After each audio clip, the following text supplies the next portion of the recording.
sempre trabalhei no Instituto de Pesca, desde a minha época da faculdade, quando eu comecei. Durante 18 anos eu dirigi o Museu de Pesca.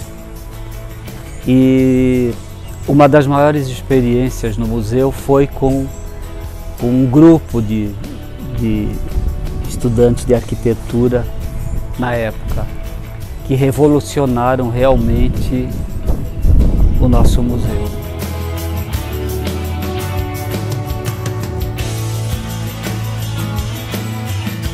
E quando eu hoje visito o museu e aquela área onde os estudantes de arquitetura na época revolucionaram, eu fico muito emocionado.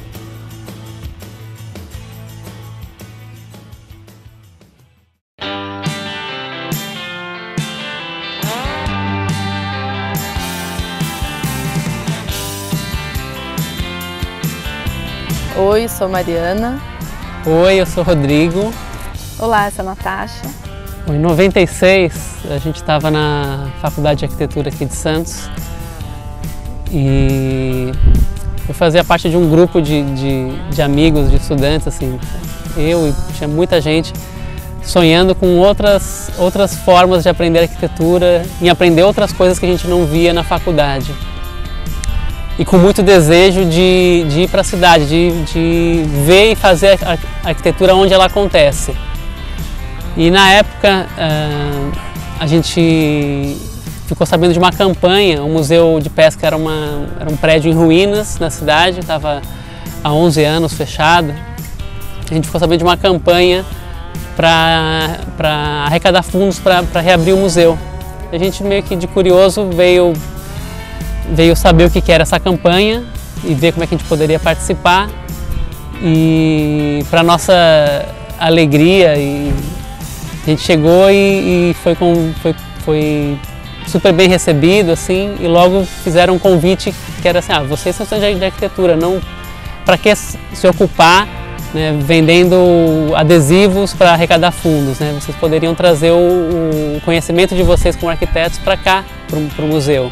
Então, quando a gente chegou aqui, foi até muito curioso, porque todo mundo passava do lado de fora, né, das ruínas do museu e sempre via aquela baleia que resistiu ao tempo, porque o museu ficou fechado há 11 anos, então a gente encontrou um estado assim de degradação extrema mesmo do edifício, né, só tava a casca, né, as fachadas e a baleia lá que sobreviveu ao tempo, já não tinha mais teto, já não tinha mais piso, não tinha mais janela, tudo foi comido pelos cupins.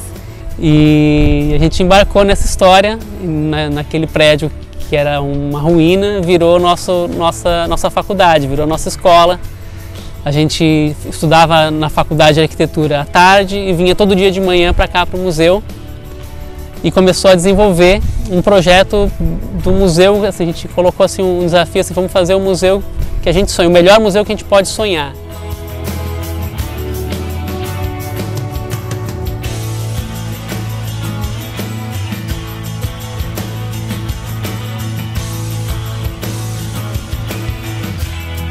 Não tinha recurso, não tinha nada, na verdade, né? A gente só tinha a nossa vontade de fazer. Nosso escritório, nossa sala de aula e escritório virou o pátio do museu aqui em volta, assim, a gente sentava pelo chão e ia desenvolvendo os projetos aqui. E as ruínas do prédio na época também, a gente trabalhava muito lá dentro e tal. Uns 3, 4 meses depois que a gente começou, o governo do estado, que é o proprietário do museu, anunciou que ia investir no museu. A gente não fez só uma reforma, mas a gente acreditou que a gente podia fazer o melhor museu, então a gente foi buscar referências inspiradoras no mundo todo de como eram os museus que estavam sendo construídos naquele momento e que tipos de acervo, museografia, pedagogia estava sendo utilizado. Então a gente resolveu convidar pessoas de ponta para participar desse processo e simplesmente a gente fez um convite e naquele momento um convite voluntário, essas pessoas abraçaram a causa. Então durante todo esse processo a gente envolveu professores da universidade, especialistas em patrimônio histórico, historiadores, artistas plásticos que trabalhavam com grandes produções e uma dessas pessoas foi o Silvio Galvão, que é um grande cenógrafo e que se encantou com a proposta. Ele foi para casa, pensou, daí ele voltou e falou, olha, pensei bem no convite de vocês e eu quero me dedicar a esse museu assim como o Michelangelo se dedicou à Capela Sistina. E ele abraçou essa ideia, ele veio para cá, ele trabalhou praticamente, acho que até mais de um ano, junto com jovens estudantes, pessoas da cidade que eram artesãos, que gostariam de construir a museografia do museu. E a partir disso a gente construiu toda a ala lúdica das crianças.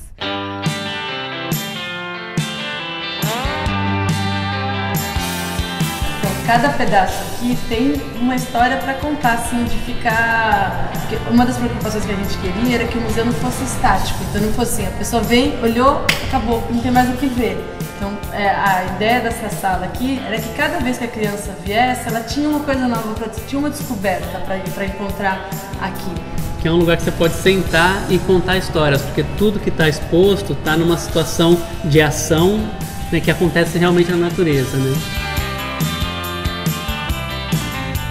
Durante todo o processo do museu, a gente fazia uma exposição interna na faculdade, que a gente mostrava para todos os estudantes o que estava acontecendo aqui dentro do museu.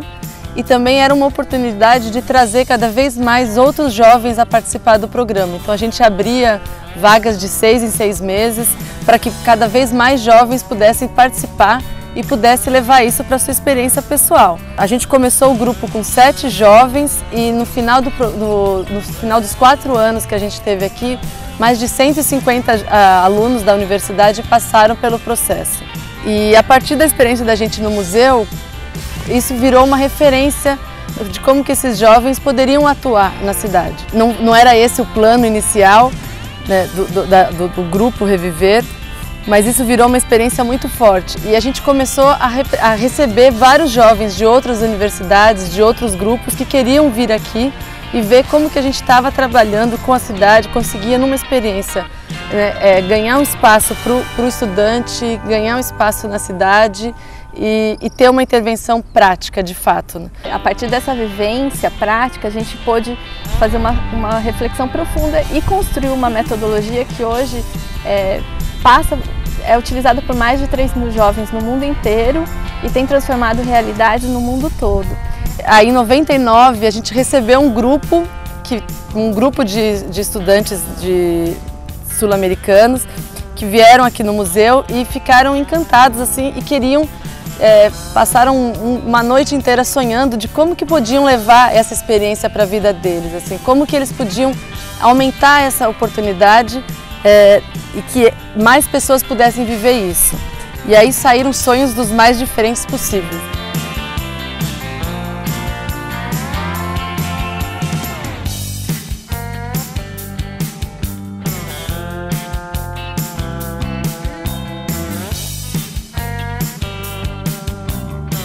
Durante o primeiro ano que a gente ficou projetando, o que mais a gente se empenhava e mais se dedicou foi mostrar que esse museu tinha um outro valor para a cidade, que a cidade podia sonhar mais do que só a forma com que era feito antes, do que os peixes eram expostos em uma latinha de Nescau e que podia sonhar mais do que isso.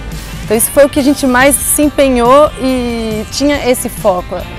E para mim, assim, isso ficou muito claro, assim, acho que com a experiência de quando a gente passou pela primeira seleção com o técnico do Condefat, quando a gente conseguiu sim trazer investimento privado aqui para dentro do museu, quando o governador ele triplicou o primeiro investimento que ele tinha anunciado, isso tudo foi nos alimentando e me alimentou muito de que a gente só precisa sonhar, né? Precisa ter um sonho utópico, precisa olhar para frente e sair do preconceito de que a gente não consegue. Basicamente, acho que esse é o melhor resumo, assim, a gente sonhou com algo que parecia bastante impossível, né, para estudantes de primeiro e segundo ano de faculdade, não só recuperar um museu, mas fazer isso da forma como a gente queria fazer, né, envolvendo a cidade, né, fazendo um projeto assim, ousado, assim, fazendo realmente o melhor projeto que a gente poderia fazer. E ver isso realizado depois de 4 anos, assim, foi meio que assim, agora não tem mais desculpa, assim. Tem que mergulhar nos seus sonhos mesmo e fazer acontecer, porque dá para fazer. Ela foi uma grande aventura, mas foi uma grande aventura séria, que a gente levou a sério do começo ao fim. E a gente aprendeu muita coisa. Foi uma experiência simbólica que trouxe para a nossa vida pessoal e profissional um grande aprendizado de um processo de como a gente pode transformar os seus sonhos em realidade.